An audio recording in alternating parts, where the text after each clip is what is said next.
अस्सलामुअलैकुम स्टूडेंट्स। आज हम देखेंगे कि डिपॉजिट इन ट्रांजिट और सर्विस चार्जेस की वजह से कैश बुक में कैसे फर्क आता है। फर्क मतलब कि हमारा कैश बुक का बैलेंस पासबुक के बैलेंस से टैली क्यों नहीं करता या उसके साथ मिलाप क्यों नहीं खाता।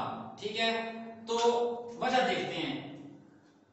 फर्ज करते हैं कि बैंक वाले, जिस बैंक में हमारा अकाउंट है, बैंक वाले क्या करते हैं, फर्जी बातें हैं कि 31 दिसंबर को बैंक स्टेटमेंट बनाकर हमें भेज देते हैं, यानी हमें मतलब बिजनेस को भेज देते हैं 31 दिसंबर को।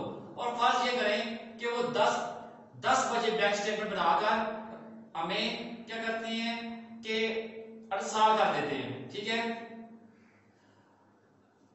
डिपॉजिट इन ट्रांजिट फर्ज करते हैं कि 31 दिसंबर को ही हमने क्या किया कि बैंक में पैसे जमा करवाए। फर्ज करें कि 12 बजे जमा करवाए।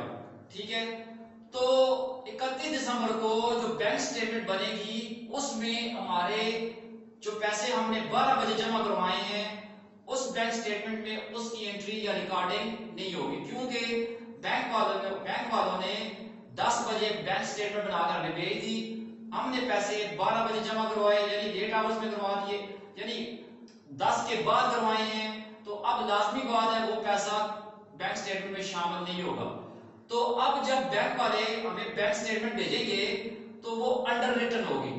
ठीक है, यानी फर्ज करते हैं ना, हमने कहा कि cash deposit into bank rupees 10,000, हमने 10,000 रुपए बैंक में जमा करवाए कैश 12 बजे। ठीक है, तो हमने तो बैंक को अपने पास डेबिट कर लिया, मगर बैंक ने हमें क्रेडिट नहीं किया, क्योंकि बैंक ने हमें जो बैंक स्टेटमेंट भेजी है, या आप ये कह रहे पासबुक जो है हमारी, वो जो उस बैंक ने हमें दी है, भेजी है, ठीक है, उसमें वो एंट्री, वो ट्रांजैक्शन नहीं उसने रिकॉर्ड की। क्यों कि 10 बजे जब बैंक ने बैंक स्टेटमेंट बनाई थी तो उस वक्त तक हमने पैसा जमा नहीं करवाया था।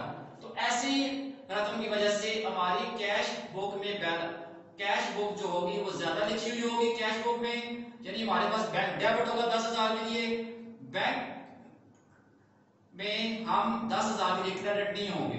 ठीक है, तो इस अमाउंट को कहते हैं डिपॉजिट्स इन ट्रांजिट। यही समझ लें, ट्रांजिट यानी पैसा भी रास्ते में है। ठीक है, जो पैसा हमने जमा करवाया वो भी रास्ते में है। ठीक है, 10 बजे जो पैसा 10 बजे जो बैंक स्टेटमेंट बनाई गई है उस वक्त हम रास्ते में थे, जा रहे थे, या अभी बैंक पहुंचे ही नहीं थे। ठीक है, तो पैसा डिपॉजिट इन ट्रांजिट, तो इस वजह से भी एक डिस्क्रिपेंसी, इख्तलाफ आता है कैश बुक में और पासबुक के बैलेंस में। एक इख्तलाफ डिपॉजिट इन ट्रांजिट की वजह से आता है कि पासबुक के अंदर पैसा या पासबुक या बैंक स्टेटमेंट के अंदर हमारा बैलेंस कम लिखा हुआ होता है, जबकि कैश बुक का बैलेंस ज्यादा होता है। ठीक है, ओवरस्टेटेड होता है, ज्यादा लिखा हुआ नजर आ रहा होता है हमें। तो ये एक डिफरेंस हमारा आ जाता है, एक डिस्क्रिपेंसी आ जाती है, जिसकी वजह से हमारा बैलेंस और कैश बुक का बैलेंस और पासबुक का बैलेंस आपस में एग्री नहीं करता। दूसरा है सर्विस चार्जेस।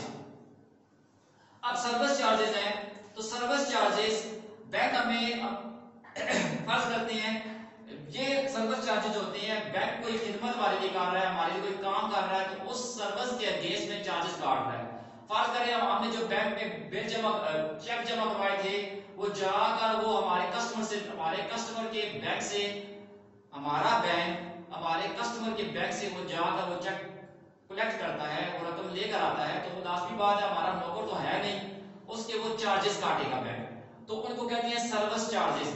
बैंक इन चार्जेस के लिए हमें डेबिट कर देता है। ठीक है, और इस बात का हमें पता नहीं होता, हमने बैंक को क्रेडिट नहीं किया होता, जिसकी वजह से कैश बुक का बैलेंस ज्यादा आ रहा होता है। ठीक है, पासबुक का बैलेंस कम आता है, क्योंकि बैंक हमारे अकाउंट में से वो सर्विस चार्जेस अपने काट लेता है। ठीक है, फर्ज करते हैं कि बैंक ने 100 रुपया 100 रुपीज सर्विस चार्जेस काटे। फर्ज ये करते हैं हमारा बैंक में 10,000 जमा है। ठीक है, कोई ट्रांजैक्शन नहीं हुई है, 10,000 जमा है, एक बात कर रहे हैं। ठीक है, उधर क्या हुआ, हमें पता है हमारा बैंक में 10,000 पड़ा हुआ है, पता ये चला कि बैंक ने सर्विस चार्जेस काट लिए हैं 100 रुपया। अब बैंक जब बैंक स्टेटमेंट बनाकर भेजेगा तो वहां पे होगा 9900, 9,900 रुपया होगा क्रेडिट बैलेंस, पासबुक का क्रेडिट बैलेंस 9,900, इधर हमारे पास कैश बुक में 10,000 आ रहा है।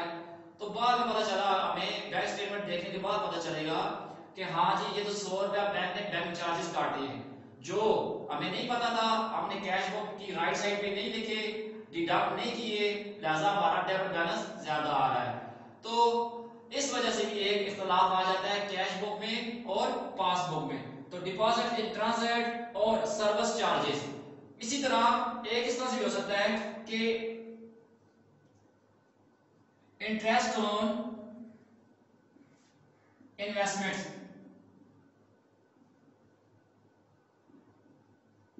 ठीक है। एक इख्तलाफ इस वजह से भी आ सकता है।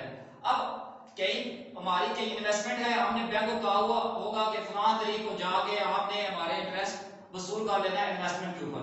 अब बैंक को क्या करेगा, वो इंटरेस्ट वसूल करेगा और पासबुक की राइट साइड पे लिख देगा, हमें क्रेडिट कर देगा।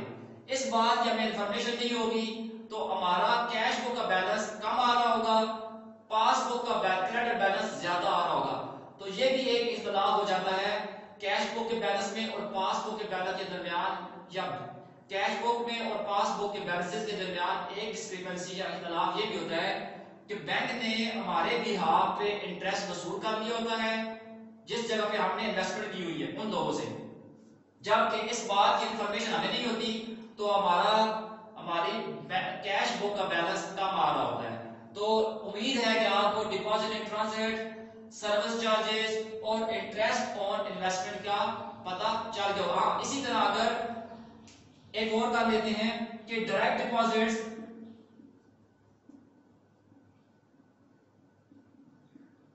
बाय कस्टमर इनटू बैंक, कि हमारा जो कस्टमर था, हमारा जो डेटर था, उसने डायरेक्टली पैसा हमारे बैंक में जमा करवा दिया है, हमारे अकाउंट में जमा करवा दिया है। तो इस बात की हमें इंफॉर्मेशन नहीं, बैंक तो हमारे अकाउंट को क्रेडिट कर देगा, पासबुक का क्रेडिट बैलेंस ज्यादा हो जाएगा। जबकि इस बात की इंफॉर्मेशन हमें नहीं है, तो हमारा कैश बुक का जो डेबिट बैलेंस है वो कम होगा। एक इख्तलाफ इस तरह से भी आ सकता है कि कैश बुक और पासबुक का बैलेंस आपस में टैली ना कर रहे हो, आपस में बराबर ना आ रहे हो। एक वजह ये भी हो सकती है कि direct deposit by direct deposit made by, ठीक है, कस्टमर इनटू बैंक। तो कस्टमर ने डायरेक्टली पैसा हमारे अकाउंट में जमा करवा दिया, बैंक वालों ने पासबुक की क्रेडिट साइड पे लिखकर हमारा अकाउंट, हमारा बैलेंस ज्यादा कर दिया, जबकि इस बात की इंफॉर्मेशन हमें है ही नहीं, ठीक है। तो हमारे कैश बुक का बैलेंस कम होगा। इस बात की इंफॉर्मेशन हमें उस वक्त पता चलेगी कि जब बैंक हमें बताएगा, कोई कॉल करेगा या बैंक स्टेटमेंट बंद कराएगी, तब हमें पता चलेगा। ठीक है जी, थैंक यू, शुक्रिया। उम्मीद है कि आपको ये 4 टर्म, ये 4 टर्म्स का पता चल गया होगा कि इनकी वजह से कैसे कैश बुक और पासबुक का बैलेंस आपस में एग्री नहीं करता। शुक्रिया जी, थैंक यू।